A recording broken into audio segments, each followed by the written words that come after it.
Why are some players still losing at the same stakes they were playing 3 years ago? After all, it's the same game, same casino, and the same table. Just an older version of the same player making the same mistakes, running the same stories about variance, coolers, and bad luck. And the honest answer, the most poker content creators will never give you, is this: it's not variance, it's not bad luck. It's that who you are as a poker player right now is not good enough to get the results that you want. And until you actually change, nothing else will change and you'll continue to get the same results. Today, I want to talk about something I almost never see addressed directly in the poker content community on YouTube or anywhere else. Not hand histories, not solver outputs, not preflop charts. I want to talk about the actual process of becoming a better poker player, what it looks like from the inside, and why most players quit the process right at the moment it's about to pay off. This is Vinton Poker, precision in, profits out. Let me start with something that has nothing to do with poker. There's a psychological phenomenon I've been thinking about a lot lately, and it goes like this. The players with the least amount of understanding of the game and the players with the most amount of understanding of the game often look identical from the outside. It's the players in the middle who are most visibly different, most obviously working on their game, and most obviously trying. Here's why. The recreational guy at your 1-2 table plays purely on feel. He trusts his gut. He doesn't track results. He doesn't study. He doesn't think in ranges. He plays his hand and not the situation. He has a good time, win or lose. And there's a kind of ease about him that you can clearly see and sense all the way from across the table. Then there is the player who started to figure things out. 2, maybe 3 years seriously into studying the game. He's rigid, mechanical sometimes. He runs the pot odds. He's considered the ranges. He's thinking about every piece of information available to him. He works hard on and off the table, and it shows. He looks down on recreational players for playing on feel and tries hard to exploit them. In his mind, intuition is weakness. The math is everything. And he's not wrong, at least not completely. And then there's the genuinely advanced poker crusher. 10,000 hours in, thousands of hand reviews behind him, real competence built over time. And you know what that player starts doing again? He plays on feel. He trusts his reads. He makes decisions that look almost identical to the recreational player's decisions and process from the outside. Both are relaxed, both trust themselves, both seem to just know. The difference is what built that knowing and knowledge. One of them built nothing. The other built everything step by step, purposely and deliberately. Their intuitions look the same, but they're not the same, not even close. So what's the journey? What does the whole process of becoming a better poker player actually look like? If you're somewhere in the middle right now, studying hard, trying to apply what you know, sometimes feeling like a robot at the table, that gap between knowing and doing, I want you to understand something. You're not failing. You're exactly where you're supposed to be. Something is waiting for you on the other side that most players never reach. But you have to understand why the middle stage feels the way it does. Because if you don't, it'll knock you out of the process before you get to the finish line. So let's go through the 4 stages of becoming a crusher. And I want you to be honest with yourself about where you actually are, because the answer changes what you need to do next. Stage 1 is unconscious incompetence. This is where everyone starts. You don't know what you don't know. You're playing poker. You think you're playing reasonably well, and the mistakes you're making are completely invisible to you. Here's what that looks like at low stakes tables. You call a river bet because you have top pair and you tell yourself something like, well, I can't fold top pair. You have no idea that on that specific board, that specific bet size from that specific player type, You're behind his value range the overwhelming majority of the time. You didn't feel like that you were making a mistake. You felt fine. The mistakes were invisible. Or you raise preflop with king jack off from under the gun because the cards look strong. You have no concept of position, of range construction, of what it actually means to put a hand into an early position range. You just like your cards. Or you play long into a session you should have quit 2 hours ago because you're stuck and you need to get back to even. You don't even know that getting stuck is not a reason to stay and keep playing. You think you're being disciplined, but you're actually tilting. That's unconscious incompetence. No pain, no signal, no awareness that anything is wrong. And the only thing that breaks you out of it is losing. Not one bad session, real sustained losing over a sample size big enough that you can't blame the cards anymore. And when that finally hits, when you can't explain it away any longer, that's when you slide into stage 2. Stage 2 is conscious incompetence, and this is the most painful stage in poker education. You now know enough to see your mistakes in real time sometimes, which is the worst version of it. You're sitting there in a hand, you know exactly what's happening, and you can't stop yourself. You know you shouldn't call the river. You've studied this spot. You've reviewed this spot in your sessions at home. And the chips are still going in the middle anyway because something in your brain hasn't accepted the reality of your situation yet. You know your bankroll isn't right for the game. You know the math. You know what the books say. And you're sitting down anyway because the action is good tonight and you don't want to miss it. Or you know that arguing with a recreational player who just cracked your aces is a waste of energy and time. You know it. And you're doing it anyway because the moment got away from you.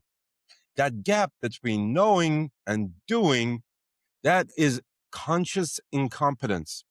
And it's brutal to live in. Here's what makes it even harder. A lot of players go through this stage and interpret the discomfort as evidence that the process isn't working. They think, I've been studying for months and I'm still making these mistakes.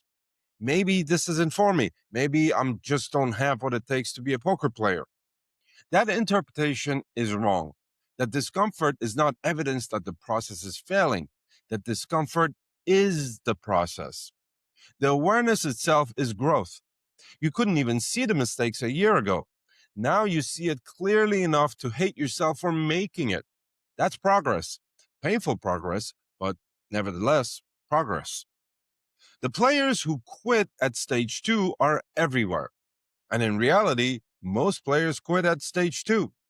They get enough information to know that they're fish and not enough integration to perform at the level that they understand and they want. And they call it quits before the work pays off. I had a student recently who illustrated this perfectly. He bought my course, and I want to give you some context on what the course actually is because it matters to the story.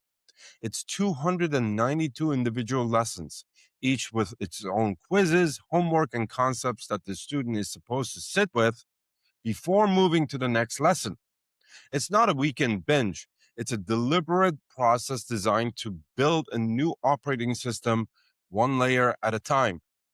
7 months later, after purchasing, this student reached out to me saying that he wasn't getting results.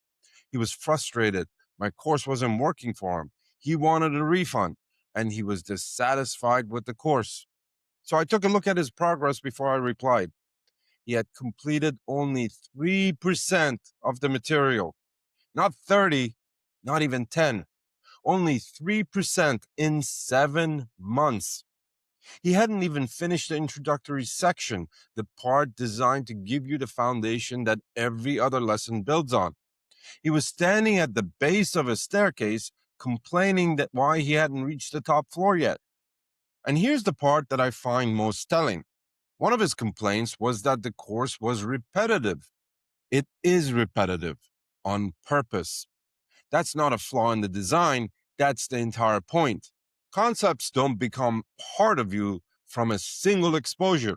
They become a part of you from dozens of exposures across different contexts, with different examples applied in different situations, until one day you stop recalling the concept and you just operate from it.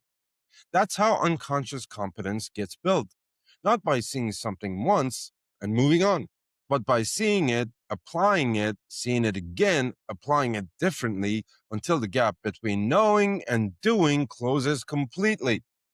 That student wanted the results of the process without going through the process. And I genuinely don't blame him for that impulse, because that impulse is human. Every single one of us wants a shortcut. Every single one of us has bought something, a book, a course, a coaching package, and underused it and then wondered why nothing changed. But the process doesn't care about your frustration with it. The process only responds to one thing: showing up for it consistently long enough for it to work. The ones who push through arrive at stage 3.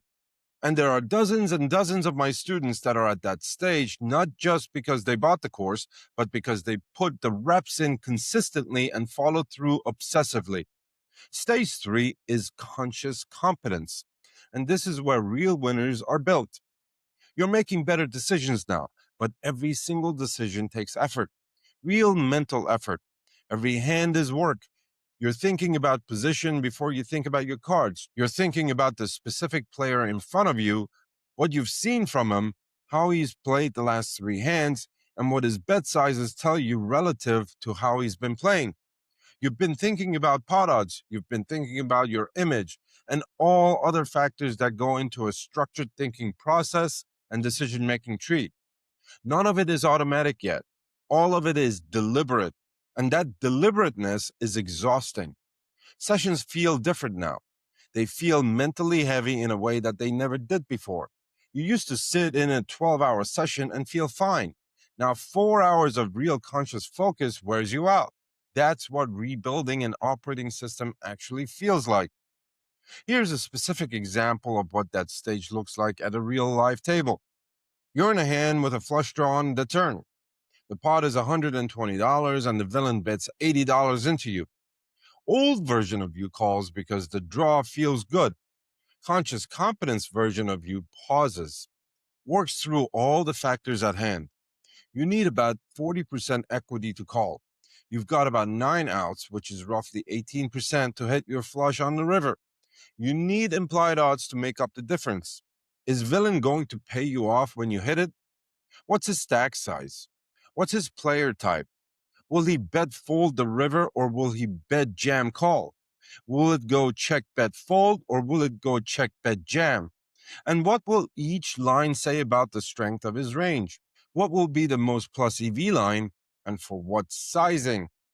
None of that is complicated, but it's all deliberate. And in the middle of a live session with noise and social pressure and a huge pot sitting there waiting for your decision, making it all work in real time takes real mental effort. And here's the part that most people don't warn you about.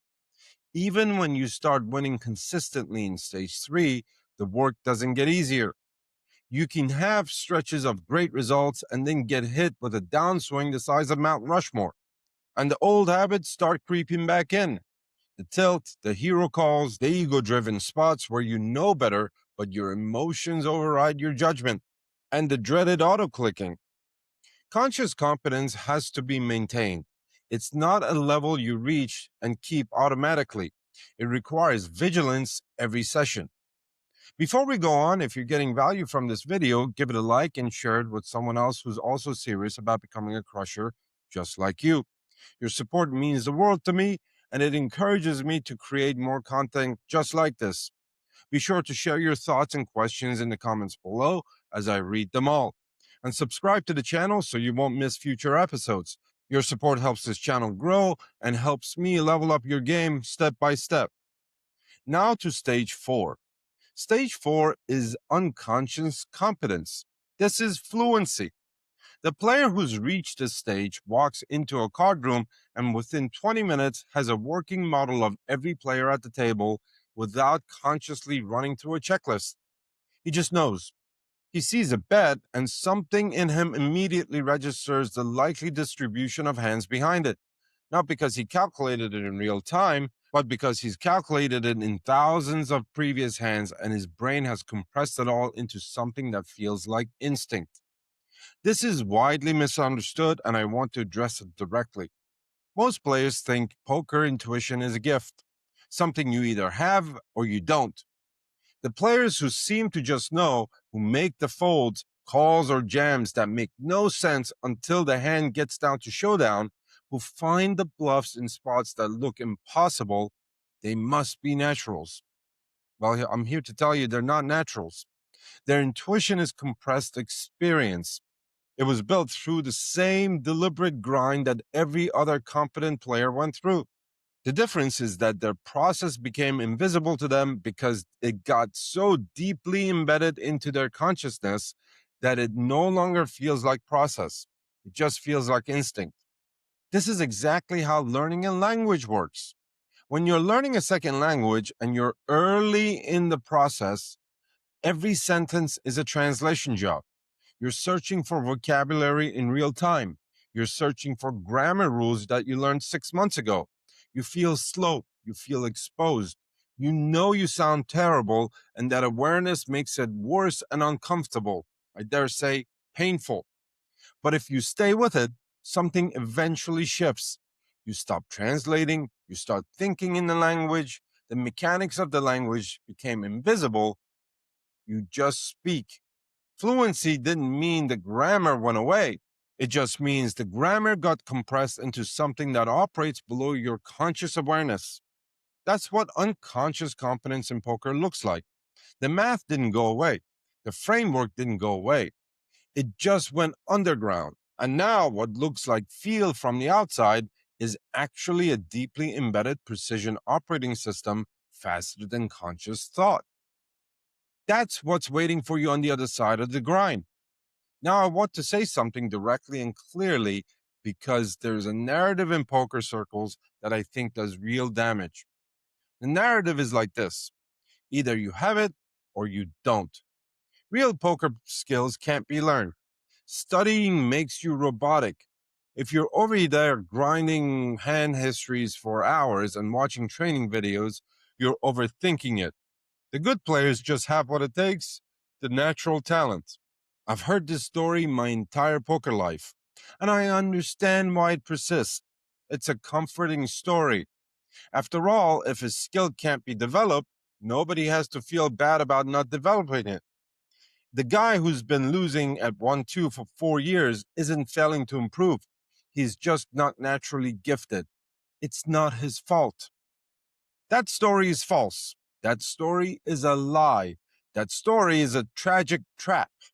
And here's how you know it is. The players who say you can't become a crusher are always the players who haven't become a crusher themselves. The players who have actually done the work, who've been through all 4 stages, who remember what stage 2 felt like, those players almost never say you can't develop skills to crush poker at any level because they know exactly what they did and what they went through to get to where they are. And if they could do it, so can almost anyone else. The middle stage does feel unnatural, so you will feel robotic sometimes. You will feel like you're pretending to be a better player than you actually are. You feel like an imposter. That feeling is real. It's also temporary. It's what you pass through on your way to something that is genuinely yours, worth working towards and achieving. Here's the most important idea I can leave you with from everything I've been talking about today.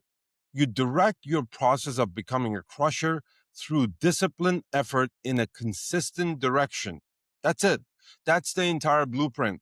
Not talent, not instinct, not natural gifts. I'll repeat it again because it's important. You direct your process of becoming a crusher through disciplined effort in a consistent direction, consistent study, consistent play, consistent hand review, consistent emotional management applied over time, and your brain's operating system actually gets rebuilt.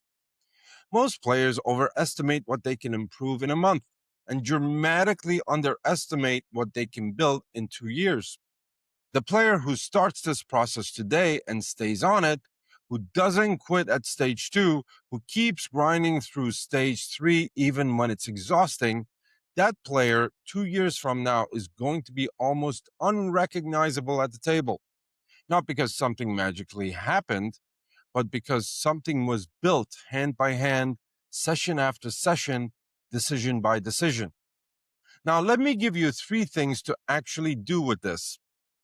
First, stop measuring yourself against where you want to be. Start measuring yourself against where you were. The question isn't, are you a crusher today? The question should be whether you're becoming one. Are you studying? Are you reviewing sessions? Are you being honest with your leaks, the real ones, the ones you already know about and keep repeating anyway? If yes, then you're on the right path, so stay on it. Second, when the middle stage gets uncomfortable, don't run from that feeling. That discomfort is not evidence that the process isn't working. That discomfort is the process. Every player who's ever become genuinely good at this game has passed through exactly that feeling and that stage. The players who made it through are sitting in stage 4 right now. The ones who did quit are still at the same stakes, running the same stories about bad luck. Third, build the identity through action, not through belief. You don't become a winning poker player by deciding that you are one. You become one by repeatedly doing what winning poker players do. You study books like The Poker Delusion. You take courses like mine, the Delusion Killer Masterclass. You get coaching. You track your results. You review the hands. You study your leaks. You protect your bankroll. You make EV-based decisions even when your emotions are pushing you somewhere else. You do that consistently enough, and then the identity will follow, not the other way around. The player you want to be is not some other guy with more talent or better instincts. He's the future version of you, built through the same process every great player has been through, stage by stage, hand by hand, decision by decision. If you want to accelerate that process and work with me directly one-on-one, I offer a free introductory coaching session for my new clients. You can reach me on WhatsApp and book your appointment. Spots are filling up fast, so take advantage of it while there's still spots available. We'll go through your specific hands, identify your real leaks, and build a clear picture of what to work on step by step to get you from where you are in your game right now to where you want to be, becoming a crusher.